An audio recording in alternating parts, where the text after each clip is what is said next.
Welcome to the 5th International Defence and Security Dialogue, presented by the Royal United Services Institute for Defence and Security Studies, New South Wales, in conjunction with and on behalf of RUSI Australia.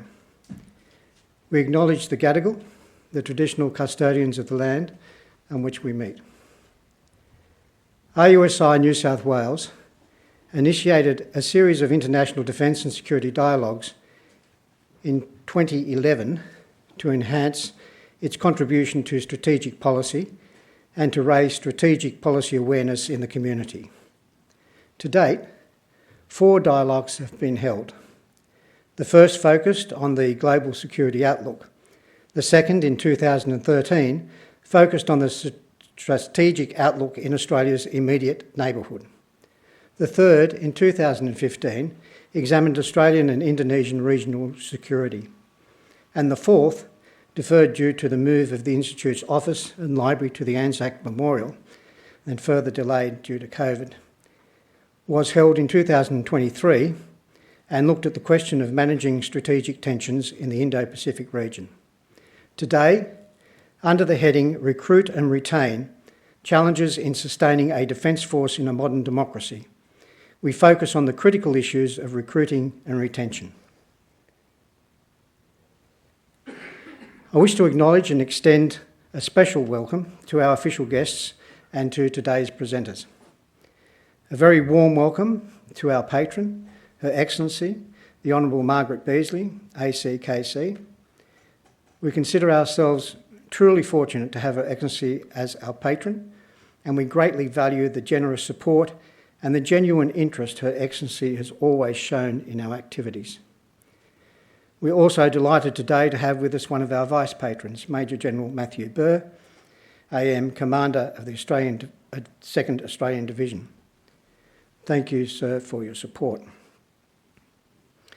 A special welcome also to our Blamey Orator, Patron of the United Services Institute of the Australian Capital Territory and former Chief of Army, Professor Peter Lay, AC. On behalf of RUSI New South Wales, I also acknowledge and thank our parliamentary host, Mr Adam Crouch, MP, Member for Terrigal, for hosting us today in this historic, iconic state building. I also acknowledge our distinguished panel of speakers, Mr Paul O'Neill, a Senior Associate Fellow of the Royal United Services Institute in the United Kingdom, who is online and will be joining us via video from London. Lieutenant General Natasha Fox, the inaugural Australian Defence Force Chief of Personnel. Adam Lockyer, Associate Professor in Strategic Studies at Macquarie University, a good friend of RUSI New South Wales and a valued supporter. Ms Camilla Hoagland Fisher from the Royal Norwegian Ministry of Defence, who will be joining us via video from Norway. Ms Rebecca Shrimpton, Australian Country Director from the Asia Group, who was to have been here in person, but due to unforeseen circumstances will now be joining us via video from Melbourne.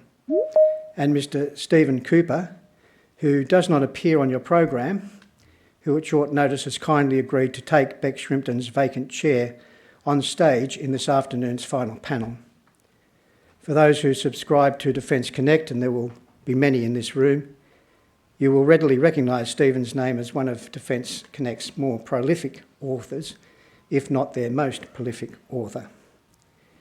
I also acknowledge the presence with us today of Mr Eric Svendal, the Deputy Head of Mission, the Royal Norwegian Embassy in Canberra, Mr Ted Blamey, grandson of Sir Thomas Blamey, who will present the Blamey Medallion, and Major General Paul Irving, retired President of RUSI Australia. An equally warm welcome is extended to our valued members, to my fellow board members, to our guests, and especially to the serving members of the Australian Defence Force who are with us in such numbers today. We appreciate your service and we trust there will be much you can take away from today to enhance your professional development. To everyone, welcome. I now invite our patron, Her Excellency, the Honourable Margaret Beazley, ACKC, Governor of New South Wales, to officially open the 5th International Defence and Security Dialogue. Your Excellency. Thank you.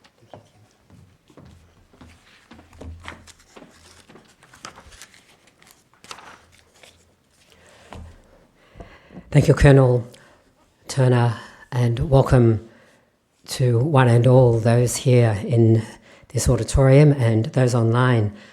And I commence by acknowledging the Gadigal, the traditional owners of the land on which we gather, in their language, Wurundjeri Gamarrua, Dian, Babana, Gamarrada. And I pay my respects to the traditional owners across all nations of our own nation state. Major General Irving, Member Terrigal, Lieutenant General Fox, Major General Burr, Professor Lay, members of the Australian Defence Force, past and present. And I place emphasis on that because in many ways today is about you and it is for you. Board and members of the Royal United Services Institute for Defence and Security Studies, and distinguished guests. The United Service Institution of New South Wales was formed at the end of the 19th century in 1888, with Major General John Soame Richardson, Commandant of the Military Forces of New South Wales, as its first president, and my own predecessor, Lord Carrington, the 16th Governor of New South Wales, as its first patron.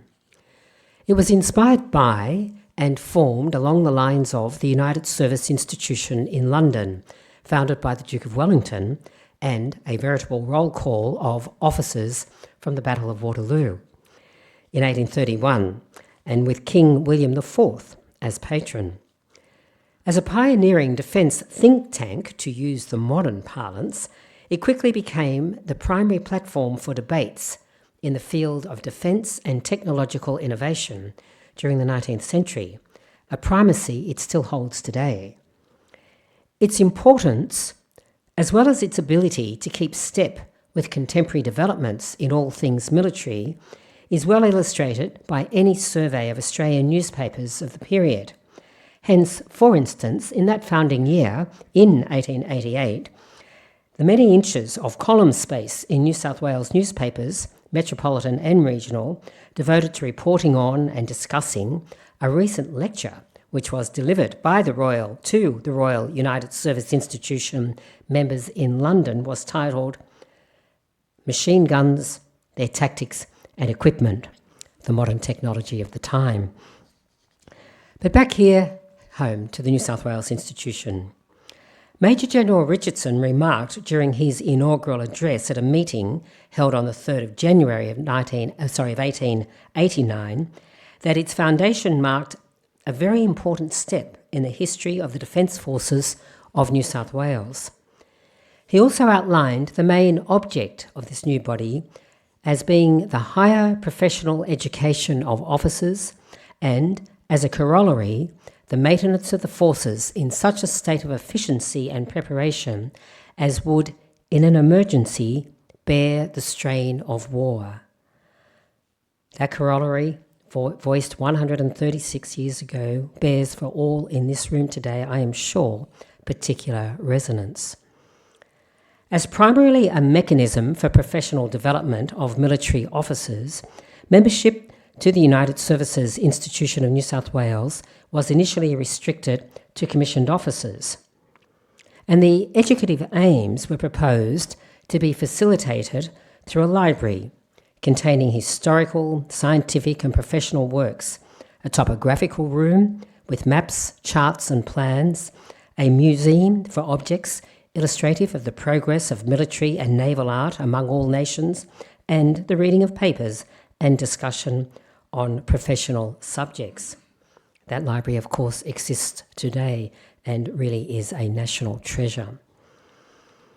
Soon after, institutes formed in other Australian colonies, Victoria and Queensland in 1890 and 1892 respectively, and following Federation, Western Australia in 1902, South Australia in 1904, and Tasmania in 1924.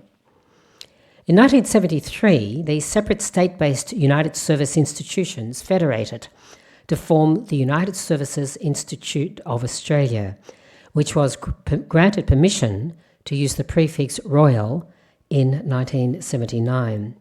And the New South Wales body was granted the same permission in 1990, with the other states receiving similar permission soon after. And the prefix Royal is not to be underrated in the status of this institute. Over the years, the various institutes have broadened the scope, both of their membership as well as their audience.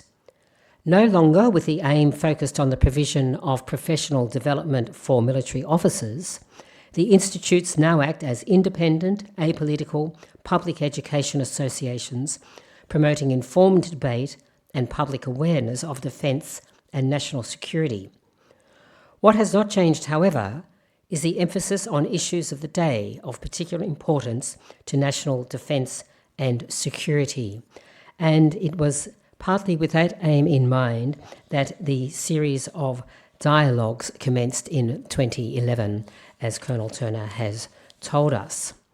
Which brings us to this year's theme, recruit and retain. And it's not only recruit and retain, every word of this particular theme is important. Recruit and retain challenges in sustaining a defence force in a modern democracy. It's timely and it's pertinent. As Australia's Ministers for Defence and Defence Personnel, Richard Marles and Matt Keogh, made clear in the forward to last year's Defence Workforce Plan, 2024 to 2034, and I'm quoting here, the Australian Defence Force is experiencing a crisis in recruitment and retention.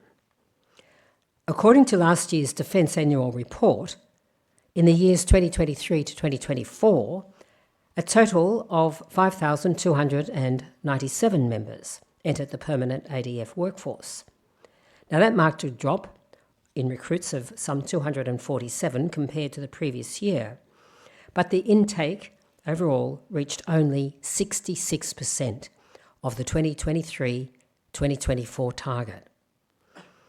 On the retention front, there was better news, with a lowering of separations from the ADF permanent force on a year-on-year basis, but not enough to make up for the shortfall in enlistments. Now, not much of that is new to most of you in this room, I would suspect. And indeed, we know that the ADF has struggled to meet its recruitment and retention targets for many years. With the current accelerated rate of change in the geopolitical strategic environment, of which we're all very uncomfortably aware, it's an issue that is becoming only more pressing and more urgent. A strong, sovereign Australian Defence Force with an integrated defence industry is central to our national security.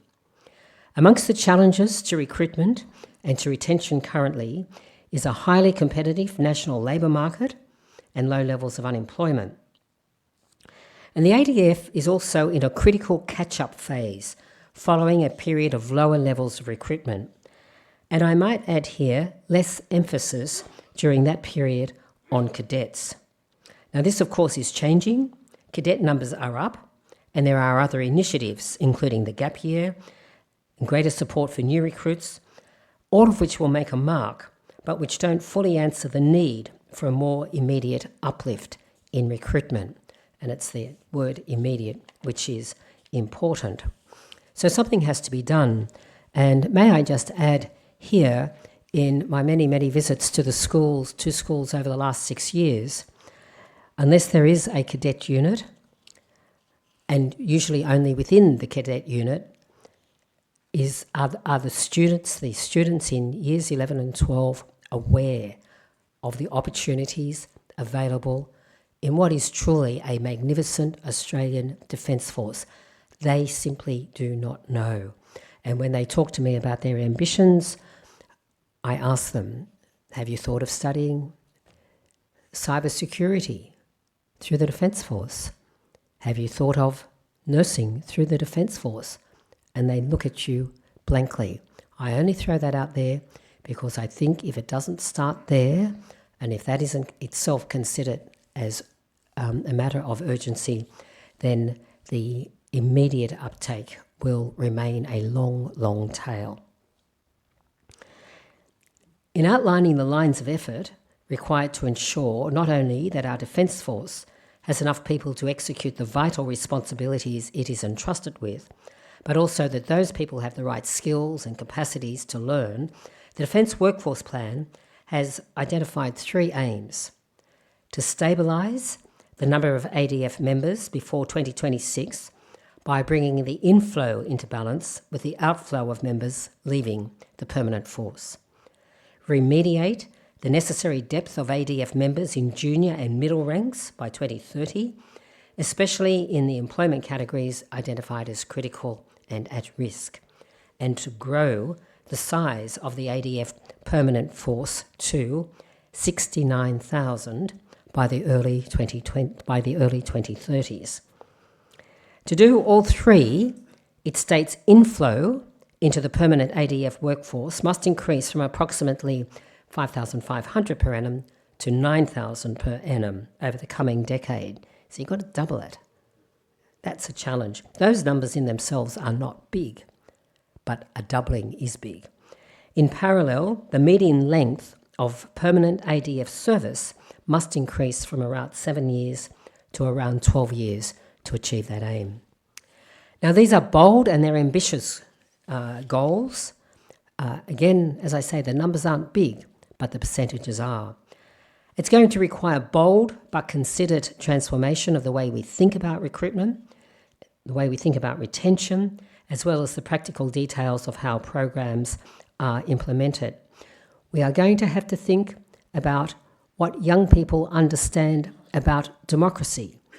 We are going to have to think about what young people think about civics. We're going to have to understand how they take that from a school environment into a young adult environment so that the recruitment train doesn't only start at the school level. Because young people think differently. It has to be recognised and it has to be grappled with.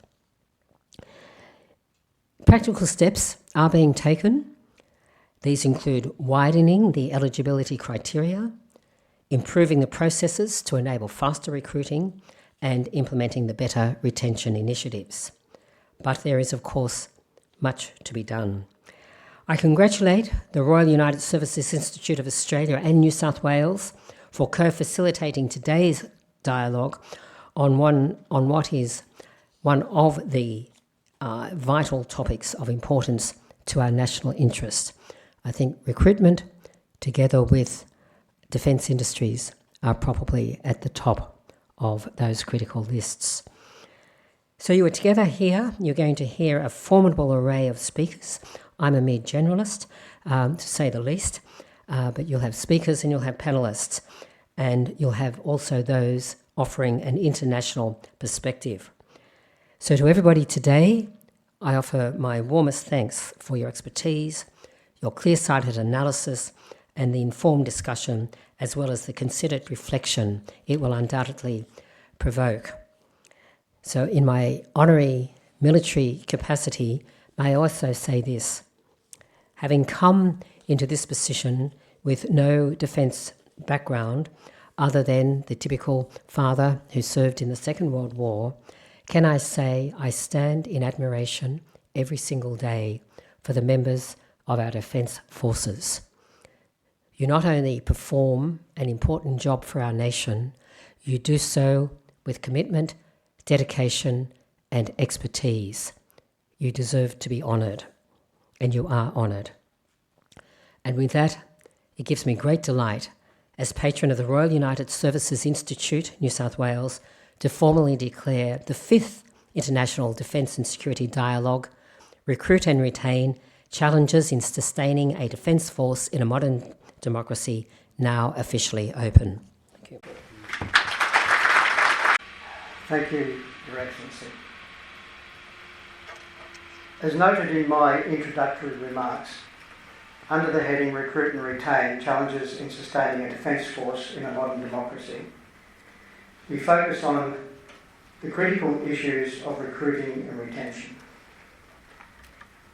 The ADF, as Her Excellency has noted, is facing serious workforce challenges and it struggles to meet its recruitment and retention targets. The 2023 Defence Strategic Review and the corresponding government response identified a number of urgent initiatives and recommendations that Defence must undertake to improve its capability. Much of the subsequent commentary overwhelmingly focused on the traditional capability and force design aspects of defence. However, in an equally weighted recommendation, the Strategic Review also recognised that Defence is facing significant workforce challenges and recognised the need to improve recruitment, retention and the use of the reserve workforce. Despite its importance, it is fair to observe that this topic has not garnered the same level of commentary and analysis. An aim of the dialogue is to shine a light on some of these issues, to improve public awareness and looking to overseas experience in comparable modern democracies, to explore the implications for Australia, to generate informed debate and explore possible responses in the Australian context.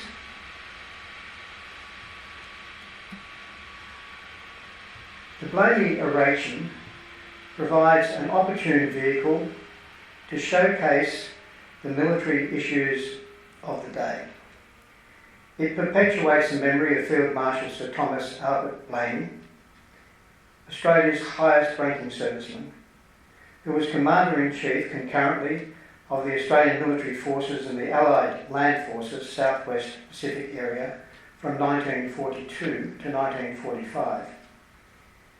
We are most grateful to the Field Marshal Sir Thomas Beazley Memorial Fund for their permission to host this oration on their behalf. And on topic, it is germane to note that in November 1938, with war looming, Beazley was appointed Chairman of the Commonwealth Government's Manpower Committee and Controller General of Recruiting. As such, he laid the foundation for the expansion of the Army and headed a successful recruiting campaign which doubled the size of the part-time volunteer militia from 35,000 in September 1938 to 70,000 in March 1939.